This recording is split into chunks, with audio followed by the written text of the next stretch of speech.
I love that they're watching you. Say you'll remember me standing in a nice dress staring at the sunset, babe. They're watching you live out. You're part of their wildest dreams. They're also watching you live out your wildest dreams. I do feel like there's an acknowledgement of they knew that you would always do certain things, especially when it came to spirituality or spiritual expression. Pisces energy, significant. You could be a reader yourself, connecting to the ethereal realm. Because I feel like they're looking at you. And again, this is part 2. So watch part 1 first. They're looking at you. 5 of Cups came off the bat. So while the cycle may be closed and complete, there's still something that doesn't feel complete within me. Especially with the I've been having a rife that came out. They're wordless. There's so much for me to tell you, but I'm unable to express myself in a rational way, so I'd rather keep quiet. And even with surrender, I feel like they just surrender to the fact that maybe they think that you won't even understand them. Because I also feel, too, you hold them accountable. There's this part where it's like, I'm not going to let you just sugarcoat and tell me bullshit if it's not real. I know I can see right through it. Like, there's an excuse for everything. You can come up with an excuse for everything. And you could have learned this, too, from your family or, like, from your parents, you know? Whereas I feel like they kind of have, like, this authoritative figure over me where they made me feel like a storyteller, or like you can't make excuses for anything. If you're sick, you still gotta go to school. Like, to me, I feel like I'm held accountable for a lot of things, so I feel like it's important for me to hold other people accountable for certain things. And I feel like you can recognize when someone is just making an excuse, and I feel like that's how you feel, and that's maybe how you felt a lot of the time. And I feel like they promised a lot. Inner turmoil, that's crazy. Settling when I split the deck. Unsatisfied and feels alone while with someone. Your wants, needs, and desires are being chronically unmet. It's crazy. Damn, an inner turmoil. I feel like it definitely is eating them up. The fact, too, that I feel like it really pisses them off that you look at them like you would have been settling with them. Because in their mind, they don't think that they're settling. But what? Just because they feel like they have this grandiose personality or all these accolades or all these things or these physical manifestations around them, which physical isn't everything. Material is not everything. I feel like they're looking at like, you wouldn't have been settling with me. The emotional unavailability is settling. Them not giving you the nurturing, the care that you required is settling. So yeah, of course you're happier now. You don't have to beg for the bare minimum. And I don't think you would ever beg. That's what I also said in part 1. It's just more so like you're sticking it out. Like, oh my God, should I leave? Should I go? Should I stay? What are they going to do moving forward on nights like these? Even then, it's like, if you're going to go, then just let it ring. I have to get used to more nights like these. So it's almost like this recognition where even if I want to talk to you, I want to talk to you more than anything. I want to communicate with you. I want to catch up with you. I want to know how you're doing. I don't want to hurt you more than I've already hurt you. And so with that, I have to stay back. But I also feel like they are hurt too. They can't handle seeing you move on. They definitely couldn't handle seeing you with someone else. Dark Night of the Soul. Help.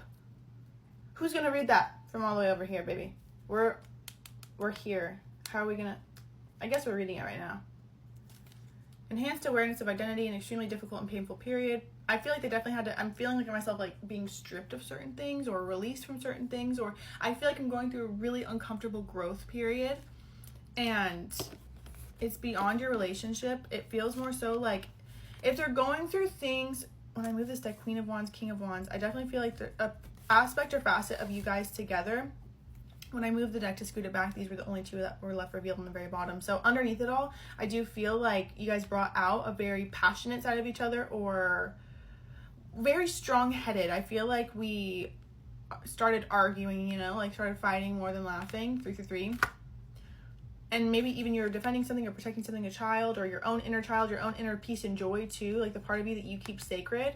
And I feel like they didn't want to see your side because they couldn't see your side, because if they saw your side, they'd have to recognize what they were really doing to you. Because you're strong, you can put up with a lot, 12:22 on the clock, but that doesn't mean you should. And they know that. If anything, I feel like you know and they know too, relationship, they're conscious, they're not, my dog trying to get in, symbolic, they're not oblivious and obtuse to the fact that relationships should be a certain way. You guys have had this conversation of what we, in the beginning, I would say, we had this conversation of what we expect or require in a relationship to keep working together.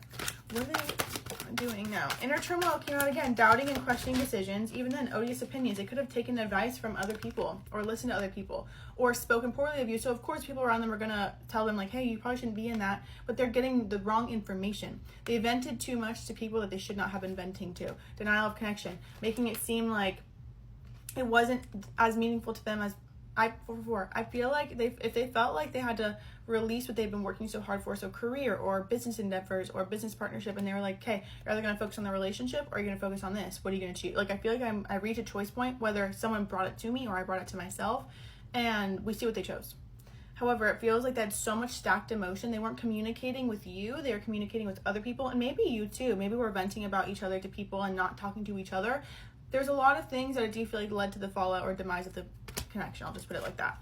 Cosmic love, I feel like we're laughing more than, or fighting more than laughing. It's just like what I keep getting, or even feeling like I'm bothered by them. Because I even feel like with you, I'm looking at it and I'm like, as much as I miss them and I care for them on the soul level, I feel like so disgusted and like perturbed, disturbed. Is perturbed the word? I don't know. I'll find out after this for sure.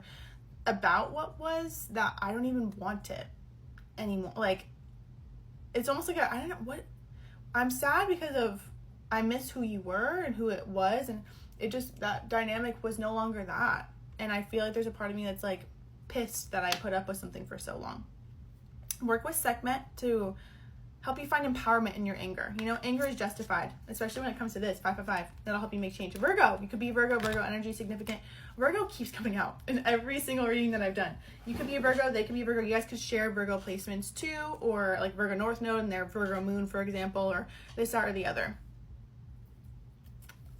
It's interesting because I feel like we're so good until we weren't.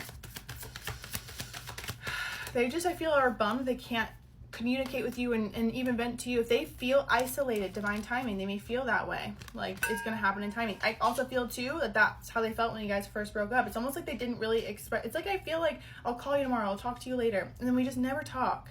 And so I feel like, and we've come to the conclusion, and even what seemed like fate, give it 10 months and you'll be past it. Why are you keeping me at a distance? All that I'm asking for is forgiveness. Shed a Light by Robin Schultz. Angel numbers and synchronicities. Landing on top of I've been having regrets. I definitely feel like they're getting signs of you, of course. They're not going to be able, this is the thing, you're getting signs of them too, but it's for your own healing, you know? It's to recognize what was and let it rest so I can lean into what is meant to be. I'm receiving many messages about you through numbers, symbols, and some images. The universe is showing me my way back to you and you back to me. Again, like I said, I feel like we were supposed to connect and it feels like we just never talked again. So it's like, huh? I don't know if they intended that, they knew when they reapproached that it would have to be like, I have one opportunity, one chance, because I'm hearing that Eminem song, Lose Yourself. My palms are sweaty, knees weak, arms, whatever, mom's spaghetti. Even then, you feel like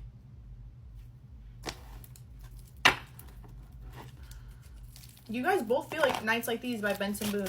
Well, what are you gonna do?